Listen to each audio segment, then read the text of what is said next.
What's up, Hoopers? It's Coach Alex from THINCPRO Basketball, and in today's video, we're going to go over how to beat a double team. Let's get started. I feel like I just made it.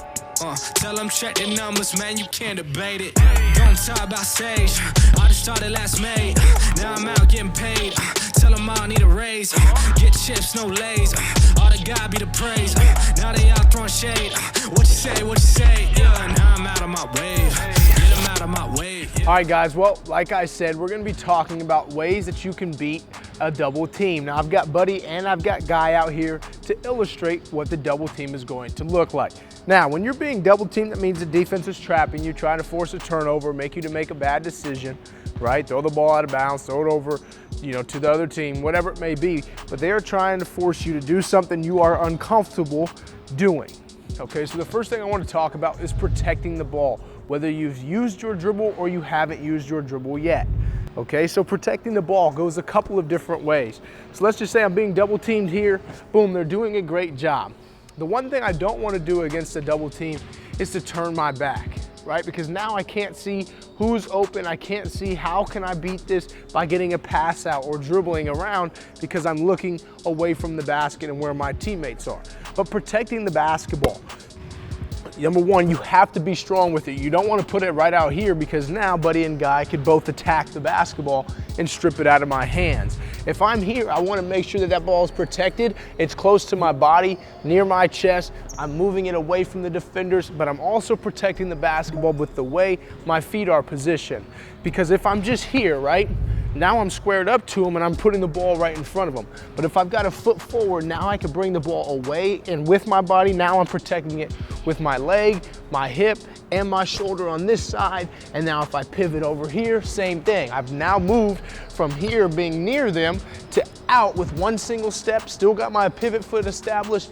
And now when they come out here, boom, the ball is still protected in a way using my hip, right, my leg and my shoulder to protect the basketball.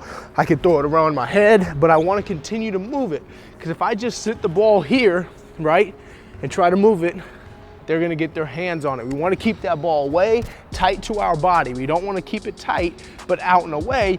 We want that ball here, so now they have to reach, and if they reach, boom, you hit them with a smooth elbow while you're swinging that ball through. You're here, you're protecting it, right, just still using a pivot foot, okay? So when you see the double team, whether you've used your dribble, if you've already used your dribble and you pick it up, now you really got to secure the ball.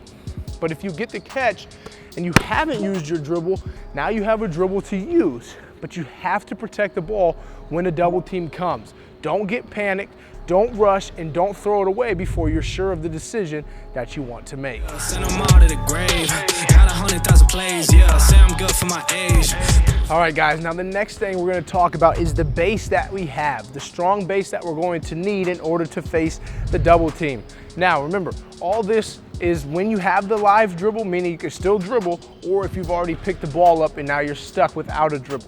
Okay, so with the base, the strong base, you don't want to be facing a double team and be narrow like this, because when a double team comes, they start to get closer, they get their body on you, and they're trying to make you uncomfortable. So if you're here in a narrow base, meaning look at how close my feet are, and they put any sort of pressure, if they bump me, I'm gonna be off balance. Now I get called for a travel. I'm gonna have to dribble the ball, double dribble, or now I'm forced to dribble and I don't want to, right? So being in a strong base means your feet are shoulder width apart, maybe even a little wider, because when you're there, you're a lot stronger. You can get lower center of gravity, you can pivot strong, you can protect the ball, you're here, you can be powerful in that position. Okay, so you don't want to be facing a double team and you don't want to be like this, right? Because then that means you're going to be forced to be upright. How low can you get, and how strong can you be when your legs are close? But when you're here in this position, I can be real low. I can sit down. I can protect the ball. I can be powerful.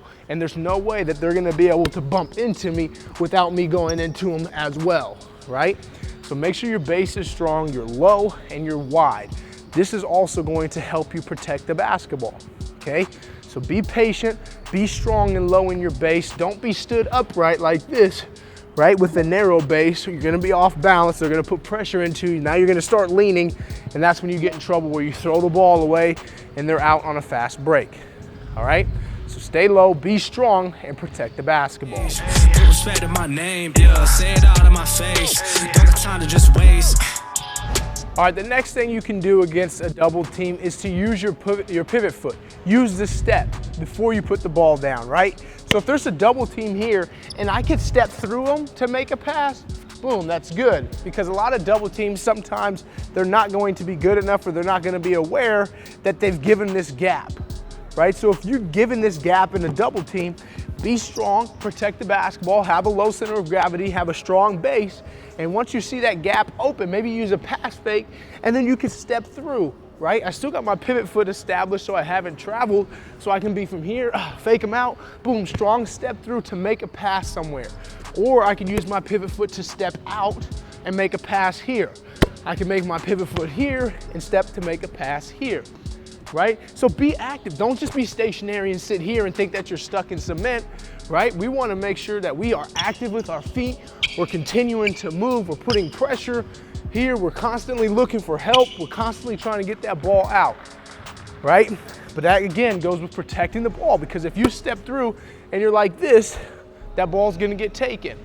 If you're here and you're so narrow and you're not strong, you're going to get knocked around. You're going to turn the ball over. But if we're low, we're strong, we're protecting the basketball, then I step through to make a pass, boom, I'm gonna be more accurate. I can get the ball there quick with some speed to get the ball out and away from the double team. All right, so we've talked about protecting the ball, having a strong base, using our pivot foot now to step around and through to give ourselves an opportunity to get the ball to a teammate. There's one more thing, let's talk about it right now. All the shit I'm doing, it's a use. Taking out it down. All right, now with this next point, we're using our dribble. So we say we have a live dribble still. We have the ball, we've caught it. Now, what I would not recommend doing, okay, is to catch the ball and immediately go here. Because that, against a double team, you've wasted your dribble, right? You've now they can put pressure on you because you immediately just put the ball down. So now when they come, your first instinct is to, oh crap, I've got to pick it up and get rid of it. Well, what if you can't get rid of it? Now you have no dribble. Now you're stuck. You got 5 seconds to get rid of it and you're in trouble.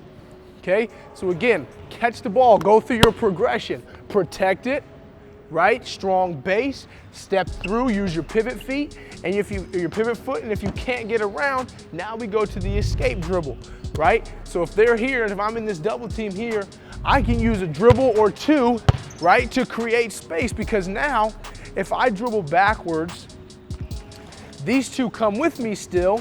Look at now all the room that I've given myself. So instead of being on the three-point line where it makes it easier for the other 3 defenders on the court to pack and be able to take passes away, now I've pulled the 2 other defenders out and I've created much more space. So now there's more ground for the defense to cover, which makes it harder on them. So I start at the three-point line, right? I use my 2 escape dribbles. I'm still here. Now when I pick it up, I can make an easy pass because I put pressure on the defense by bringing them away from the basket. I can drag them out. I can keep my dribble alive.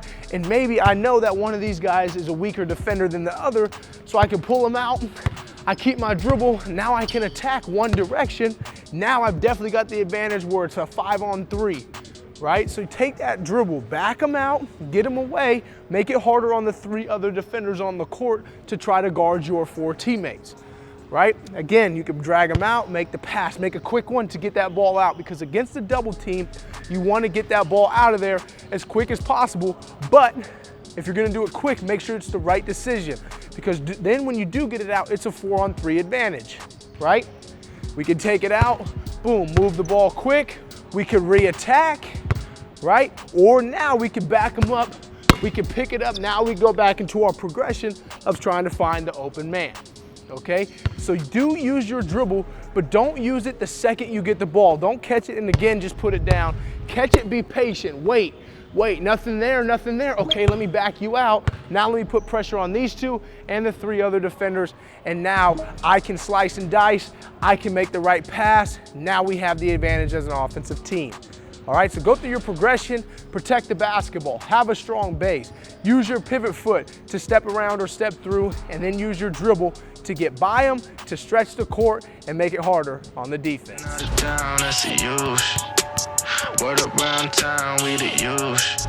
All right, Hoopers, well, that's it for today's video on how to successfully beat a double team. If you liked it and if you learned something, please go ahead and click the like button, leave a comment, and share with us what you learned, what you thought was interesting, and what you think is going to help you.